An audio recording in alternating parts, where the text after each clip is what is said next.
Welcome home, neighbors. Welcome home, neighbors. Hello, neighbors. We're listening from Arizona, Florida, Maryland, New York, New Jersey, Indianapolis, California, Utah, Michigan, Iowa, Massachusetts, Georgia, Canada, our home resort is Animal Kingdom, Polynesian, Bay Lake Tower, Old Key West, Riviera, Boardwalk, Alani Resort, Hilton Head, Boulder Ridge, Copper Creek, Grand Floridian, Saratoga Springs, Beach Club, and Wilderness Lodge. and you're listening to and you're listening You're listening to my DVC Points.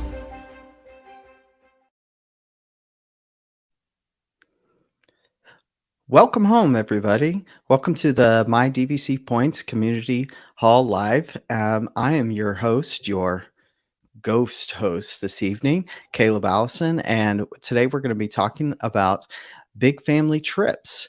And so before we get into that, I'd like to talk about our sponsor today. So our sponsor is Monera Financial, and they're sponsoring Season 8 of My DVC Points platform.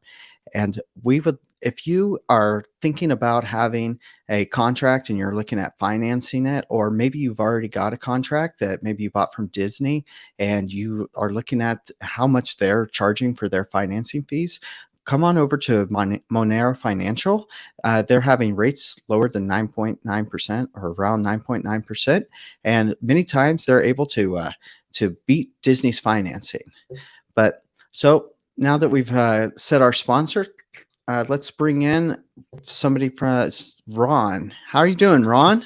Caleb, I'm doing great. How are you this evening? I'm all right, man. I'm excited to be talking about these big family trips, you know, how much fun they are, and a little bit about how much dedication it takes to be able to pull it off. Yeah. Fun is a subjective word. Stressful, painstaking. Those are a couple other adjectives I would use for our big family planning trips. But yes, definitely worth it in the end. Yeah, absolutely. So, so coming in on this, our first thing is just kind of asking about what is your best advice for which resort that you're going to stay at for your big family trip. Yeah. So for us, Caleb, it's there's a few factors, right? There's some main factors that come into play, and we're heavily dependent on those factors. One, first, and obviously, it's how many points do we have? How many points do we need? What's available? And as any even newer or especially the crafty veteran DVC owners will say, is you definitely, if you're going to go, regardless, you better book your home resort so you have somewhere to stay. It seems like 101, but some people get so fixated on that. I want to stay here, I want to stay there, and they don't necessarily think, well, I don't want to stay at my home resort. Well, if what you're looking for is not available, you better have something. So that's obviously number one. The second thing is, what kind of trip is it, right? Who's going? Is it more adult oriented? Is it kid oriented? Is it going to be parks focused? Is it going to be more of a relaxing type trip? So then obviously that leads into where do we want to stay? I'm going to be looking at the Disney Springs area resorts if it's mostly adults that are looking for nightlife and maybe having some nice dinners and things that we don't have to worry about being near one of the theme park resorts, either on the monorail loop or near Epcot. But subsequently on the opposite end of that is if there's little kids and you're going to be spending a large portion of time at Magic Kingdom or Magic Kingdom and Epcot, being on the monorail could be hugely beneficial, as we both know, for transportation. So, we're going to really focus on that. And the last thing we make sure we take into account is who's going. So not everybody, I don't know how, but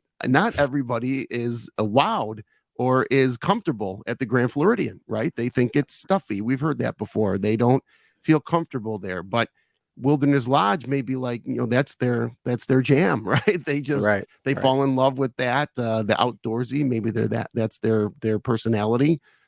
So I try to take that into account when we're planning. And in fact, the trip that we have coming up in March, I wanted to stay at the Grand Floridian Grand Villa because I love it. We've stayed in it before. It's absolutely phenomenal and beautiful.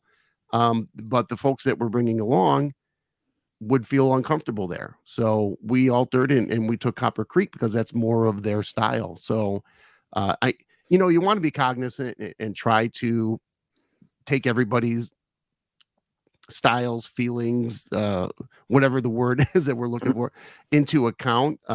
It's never going to be the best for everybody, but you do the best we can, depending upon which. And Yeah, Jackie and I, we're good anywhere. We're as long as we're yeah, in yeah, Disney, we're fine. So, how about you? What yeah. do you do? Yeah, I think we take in a lot of the same sort of things. Now, for me, I have my points kind of spread out Mm. amongst different home resorts, so it was never an option for me to be saying like, okay, I'm going to book all of my family at one single resort Gotcha. because I just didn't have the amount of points. So for me, whenever I was taking all of this, I needed a 2 bedroom and I needed 3 other studios.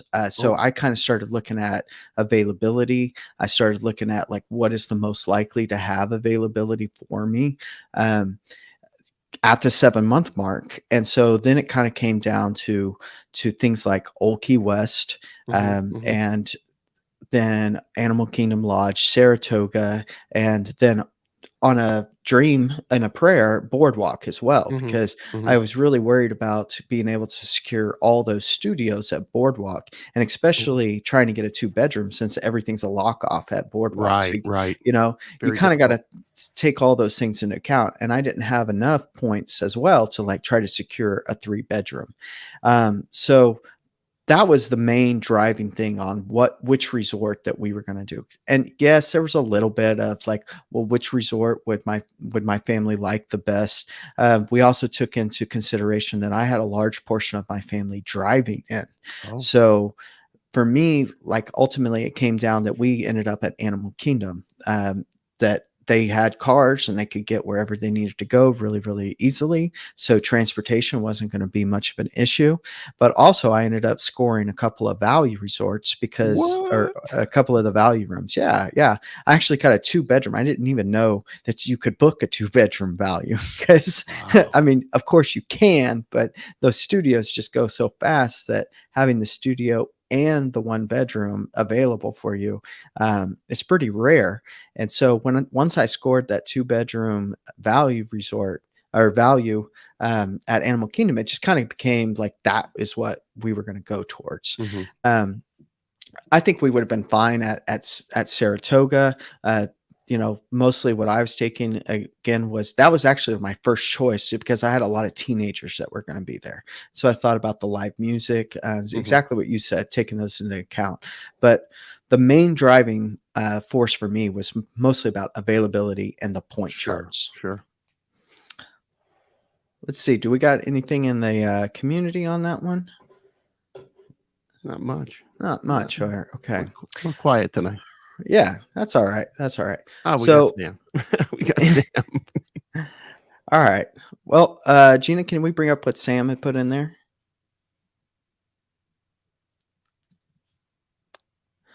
Let's see. Sam here says, since our big family trip is over the busy Christmas season, it was imperative for us to use home resort advantage at 11 months. Yes, Absolutely.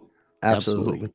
Yeah, I don't, and that was another thing that I told my family. I said, "There's no way we can do this at Christmas time." Right. I had to take advantage. I couldn't even take advantage of those late summer point charts. I hmm needed to have those early summer, June, late May point charts. So, Yeah. yeah. Yeah. So, all right. So next, we're talking about the big one, and Yeah. Yeah. that is trying to navigate with lots and lots of people dining, and your park touring logistics. So take us in here, and how did you figure this all out? The hidden work and stress that no one other than those of us who know about, right? So Exactly. I mean, for parks and dining, again, it really depends on who's with us and what they want to accomplish and what they're hoping to accomplish. Jackie and I, again, we've been blessed. We go quite often.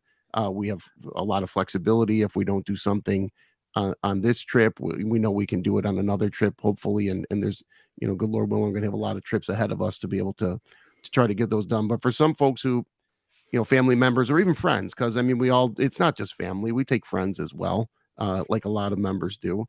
We want to find out what's most important to them, right? And I know for the big family trip that ended up getting derailed for the 50th anniversary last year, I have some family that's out of state that was supposed to attend, and that two of my family members were out of state, but I made it a point to make sure that they were aware that we really need to kind of get on the same page here.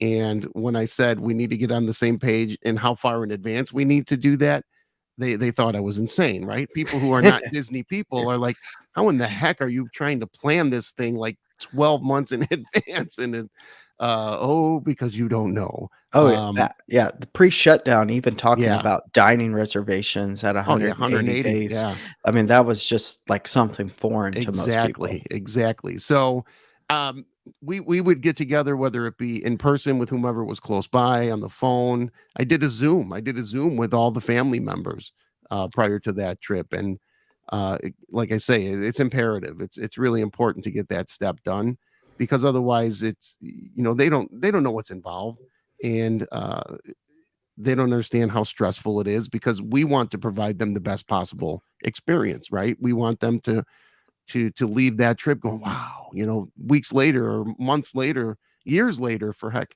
sake, we just want them to look back on that and be like, wow, thank you, because that was an amazing experience. But once we have a consensus, of what's most important to everybody, makes it easier for me, at least, to try and obtain what we want as a whole.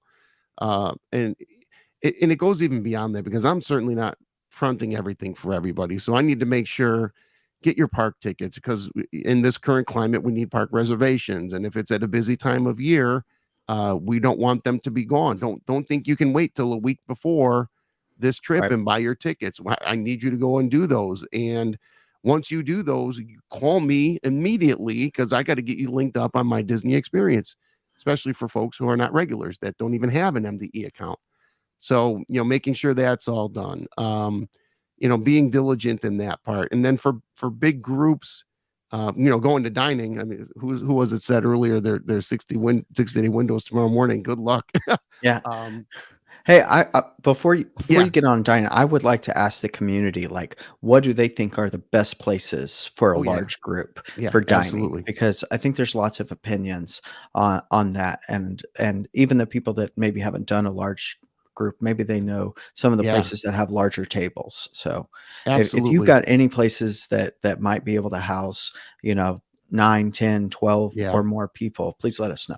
Yeah, thanks for bringing that up, Caleb, because that leads into what I was going to talk about with dining, especially for these big family or friend groups. Is you better have a strategy, and you better be prepared to kind of, I don't want to say game the system a little bit, but make sure one of the other members, preferably someone who knows what the heck they're doing on my Disney experience.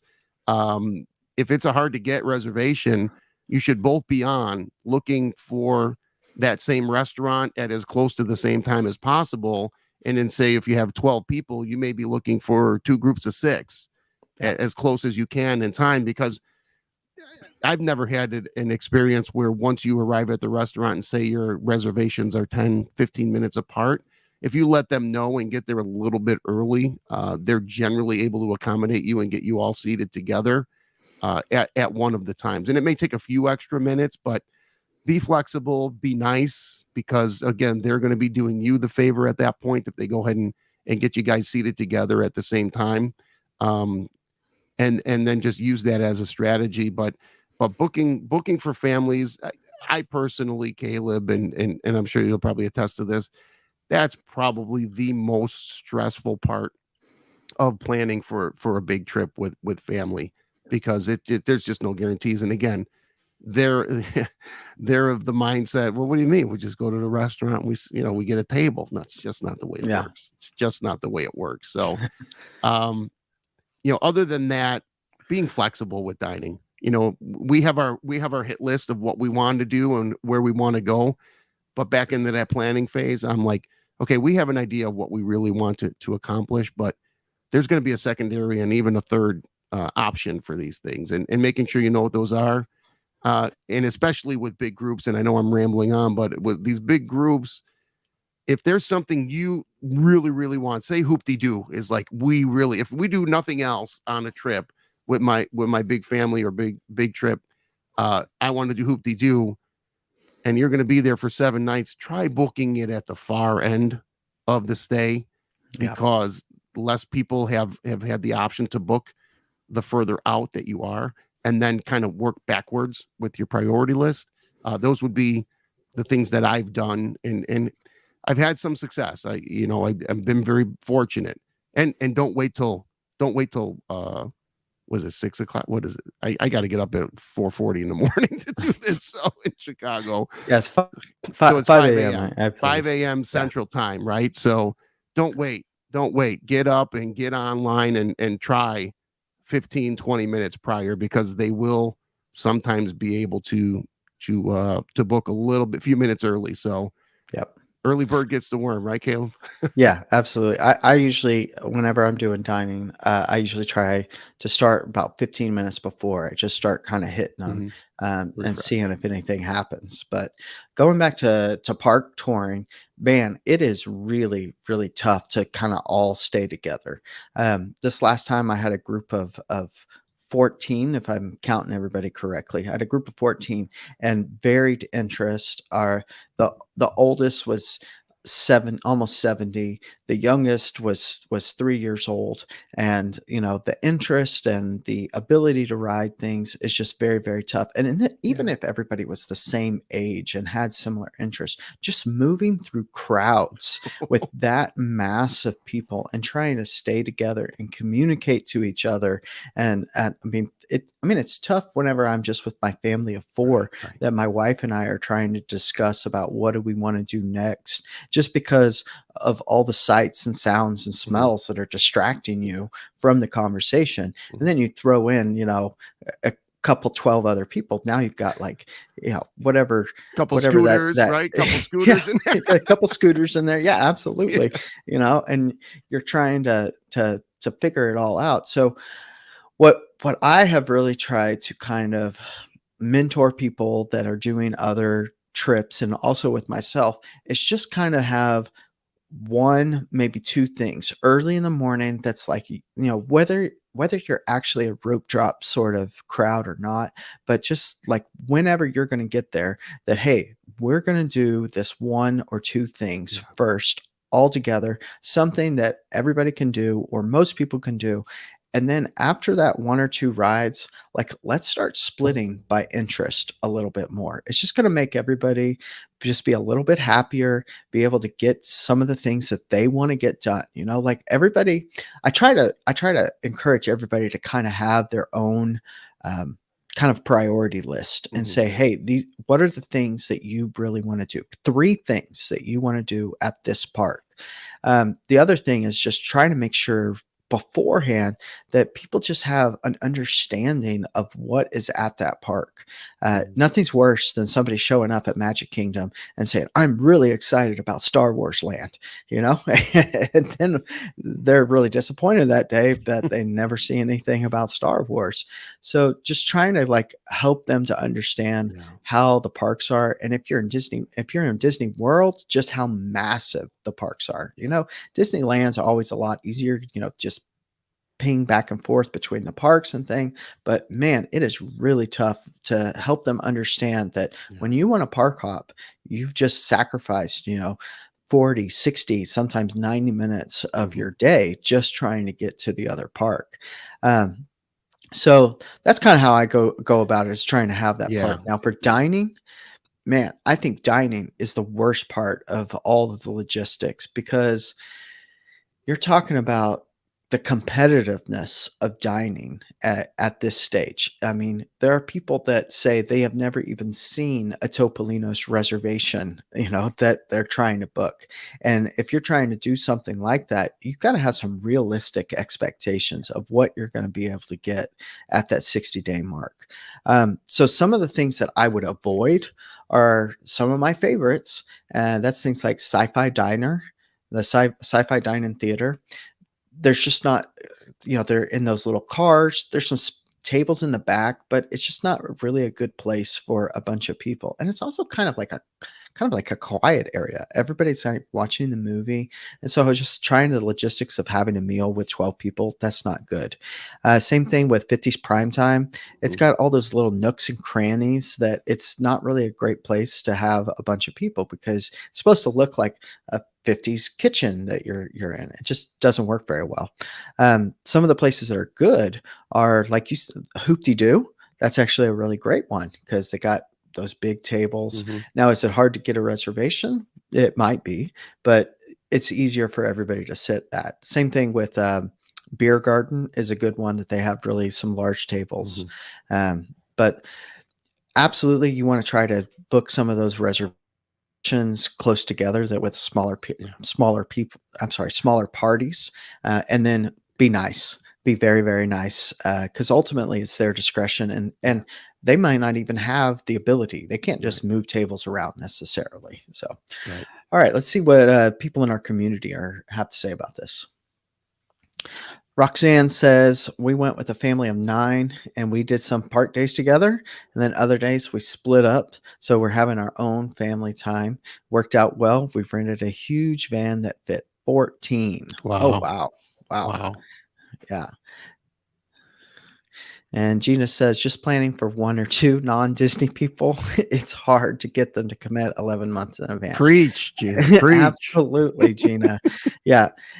I mean, we're a different breed as Disney people. And then we're an even, more select breed of DVC that, hey, we got to be ready 11 months plus a week before our reservation. So, all right. Bonnie says, we invited my husband's family to go on a fall trip with us. If everyone accepts the total in our group would be 18. Oh, wow. How do you even book dining for that? I'm thinking our only together meals will happen in someone's room. Aiming to book two bedrooms. Yeah. Well, Bonnie, good luck. I had 14, and what we ended up doing is we actually didn't do any dining together, and we had a catered meal in our villa. So that's definitely an option that you might want to look into. If I could jump in there too, Bonnie, one of the things and with this big group that we have going in March is we're actually planning. And I know you say you're getting 2 bedrooms, but we contemplated 2 bedrooms, but we went with the grand villa because of the fact that most grand villas have a very large kind of common area where everybody can be together, and we're going to be doing a meal, at least one meal where we could all be together. And that was by my suggestion because people, like you say, people who don't know, they just don't know how difficult it is. If we can get a dining reservation for all of us together, we're going to do that.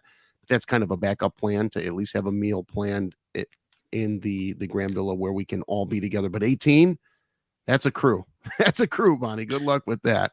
Yeah, and 18 and so that'd be 9 and 9 in the 2 bedrooms. That's pretty much maxing them out. Yeah. I would wonder, if the points would allow, because you're always limited on how many points you have. That if it might be point effective that to be able to have a grand villa and then maybe have some of those be some studios or something.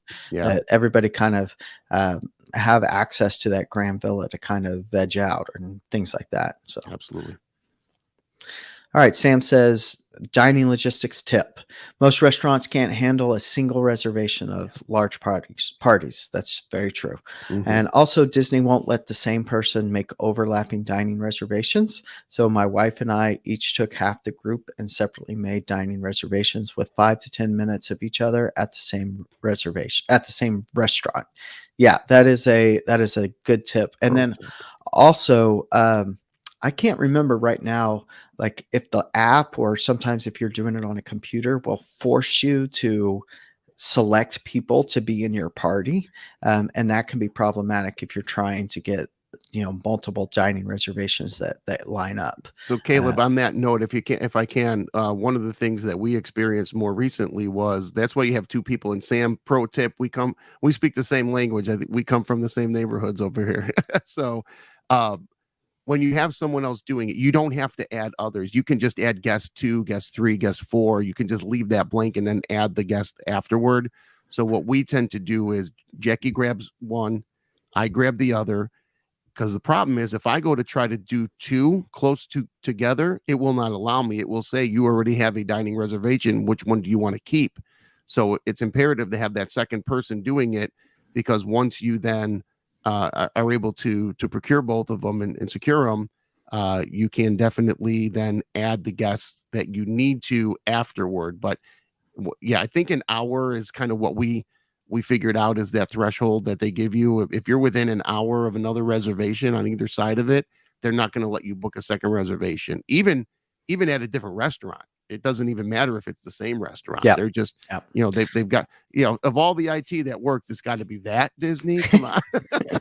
I think it's a little more than an hour. I think it's closer to 2 hours, but Is it? I Okay. wouldn't be able to speak with authority on that. But I know that I've had to, like, I've tried to have a reservation at Sanaa, just like we were kind Mhm. of just skipping around. This wasn't with a big group, and we were going to have bread service.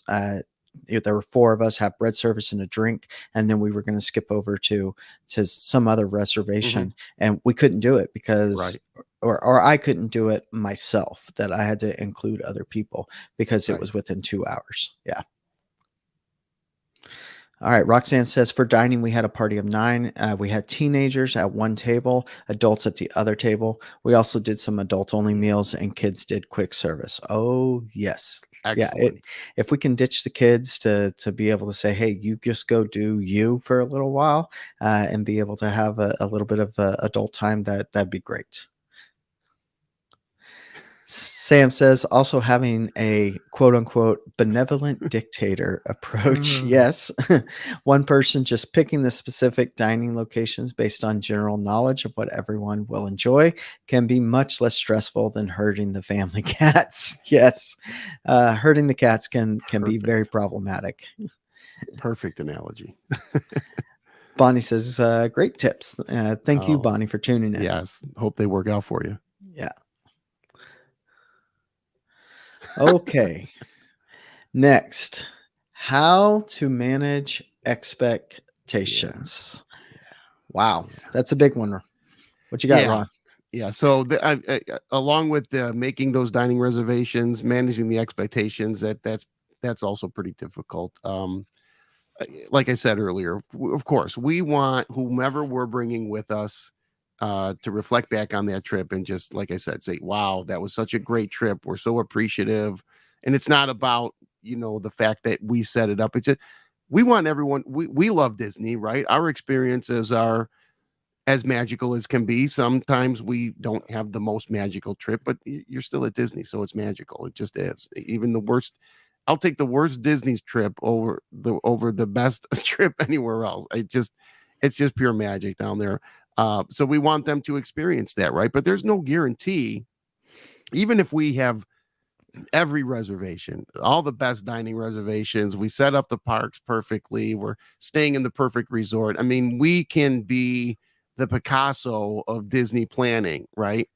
And there's still no guarantee that those folks that you're bringing with you are gonna appreciate it maybe as much as you think they might. So even with all the aforementioned steps and doing our best, and if we do that, like Jackie and I take on a lot of the responsibility for the planning. She does a lot of the behind the scenes taking notes and all that, but I kind of do all of the actual work and getting it done. And here's what I'll say. If I do everything I can possibly do to get them the best experience possible, and they're not happy, or they want to say whatever they want to say, I'm really not going to lose sleep about it, because I know that I did everything I could possibly do to give them the best, the best outcome. So it's really on them. And hey, let's face it, I love my family. I don't always like them. I don't get along with them all the time. But at the end of the day, you're just not going to please everybody. Some people are just really, really difficult to please. So I take solace in the fact that I know I did everything I could possibly do and took those steps and went above and beyond, right? Went above and beyond. And at that point, it's really up to them to enjoy it. And if they don't, then I know it's not on me, because there's plenty of people who do. Wow, Ron, that was an amazing answer. Really heartfelt. Sounded really good. Thank I'm going to say to handle the expectations, um, we need a drink. We need the make me a better daddy, make me a better mommy Oh, drink. You know, yeah, Marianne terms there. Marion's not here, but she has made me realize the importance of being able to handle the expectations of Yeah. everybody else. Um, it is a chore. It is a Yeah. chore because you know, especially if you remember growing up and seeing those 90s commercials and, you open up your hotel window and there's the Magic Kingdom 3 feet away from you. And, like sometimes there's definitely a lot of how is this supposed to go? We've got to do everything that there seems to be sometimes somebody that thinks that this is going to be their one and only trip, and maybe it is. But they believe that in the 6 days they're going to be there, the 5 days they're going to be there, that they can do everything. Yeah. So it really comes down to trying to educate them as Yeah. much as possible and just say, have a list, and when you don't do the things on that list, that is a reason to come back. That's a reason to try to make it to another time, to enjoy it again. Because the ability to do everything is just impossible. It's impossible on a month-long stay Mhm. to be able to do everything. And throw in that there's a great theme park down the street as well many times you've got family members that are wanting to go over to Universal, wanting to see Harry Potter, and maybe they even think it's part of Disney, like, so you've got all of these things that are coming in there, and it's just impossible to Yeah. to try to do. Yeah. And throw in weather that's in there as well. If you aren't going to Florida often, and sometimes you don't understand the weather, that it's going to rain. If you're there in the summertime, the springtime, that it's going to rain and Mhm. it's going to throw your plans off Yeah. because you were going to go get in the pool during the hottest part of the day. And that's just not happening because there's lightning everywhere. Right. So it's definitely, definitely difficult to be able to manage the expectations of everybody. And how Uh, about those people, Caleb, that think you're just going to float around Disney, not walk 10 miles a day? And hey, welcome to the world of blisters on every yes. portion of your foot.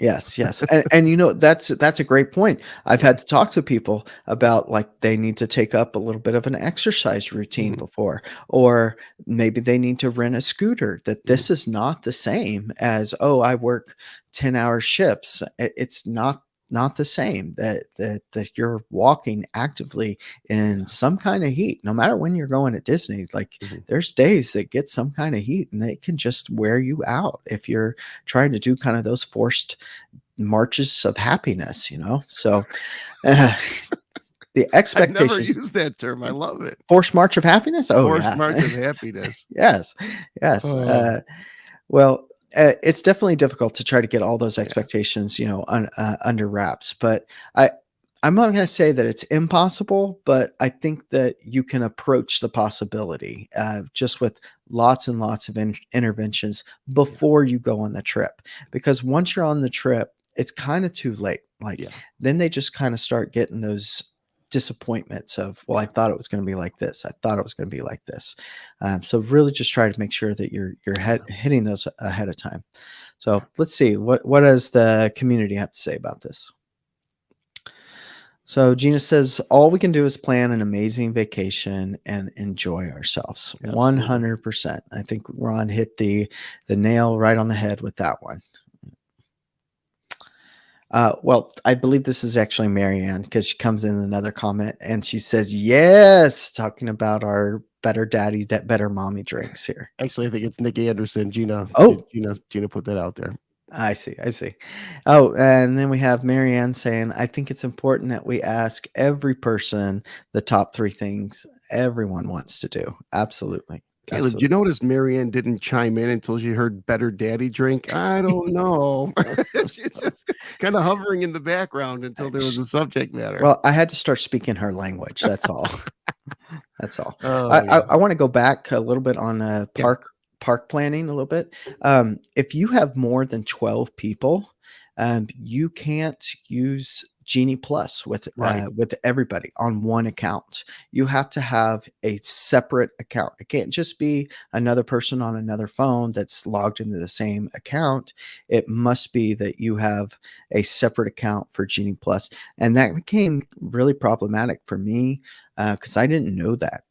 I didn't know that. I had 14 people in our group, and I went to get our virtual queue for Guardians of the Galaxy, and I couldn't select everybody. And I mean, I was freaking out. I actually missed it for that morning, and I had to get it later. But having two accounts and going ahead and setting it up, and maybe even determining who's going to select whom whenever you're trying to do those, because you don't want to be selecting the same people and then it's erroring, and you're missing out on what you're trying to get. So. Yeah, great point, Caleb. Good that you brought that up. All right, Roxanne says another thing to discuss if they're rope drop or late night people. Huge. Oh yeah, huge. 100%. We tend to be rope drop, nap, and then late night. Mm-hmm. But that doesn't fly with some people, especially like I said, if they are trying to quote unquote do everything. It seems like that they just want to keep going, and I'm like, peace. I'm going to take a nap. I'm done. Patricia points out that same things with DAS. That's the Disability Access Service, that it only allows for 6 people, and that actually also includes the person that's utilizing the DAS. So yeah, that's another thing to think about, that if you're having a large group of people, that not everybody's going to be able to utilize that DAS. All right. Well, I think that does it for our show tonight. I really appreciate everybody, all your comments, being able to come in and discuss this with you, Ron. Me too, Caleb. Really, really great spending some time with you. I know Sandy was supposed to be on here, so we missed her tonight, but we'll see her soon. And if I could just interject one more thing. You've heard Caleb and I talk about a lot of things that are very stressful and problematic, and things that just are not fun. When you're the one that's the Disney expert, so quote unquote, to get it all set up. But and I kind of said it earlier, is it really is. There's nothing more gratifying though than bringing people to Disney, that you're able to provide them the lodging in these deluxe resorts as a DVC member, and all the different. That's the other thing. Make it a point to try to get to other resorts too, because don't just bring them to the resort that you're staying at with them. Show them the options, and they're really going to be impressed. But just to let them share in that, and then aside from maybe the one-offs that maybe aren't as appreciative, the feedback I've gotten from folks I brought down there has just been, it's heartwarming. It really is. There's nothing greater than knowing that you gave someone an opportunity that they would have never done had it not been for you and your purchase of DVC, because they couldn't do it, or they wouldn't do it in terms of spending the money to get the types of accommodations that we get as DVC members. So as much as it's a kind of can seem like a hassle, it's more than worth it at the end, because it's so rewarding. I just wanted to make sure that people didn't get that. Wow, why the hell would I ever plan a big family trip? This is a pain in the butt. You're absolutely right, Ron. And I agree with you that, I mean, the reason we bought our DVC was not only for us to have these vacations, but to be able to start sharing it with people that we loved. So it, as many of the pitfalls, which more this is about, these are pitfalls to avoid, that to make it where it's more magical for you and for all of them. So absolutely, it's worth it.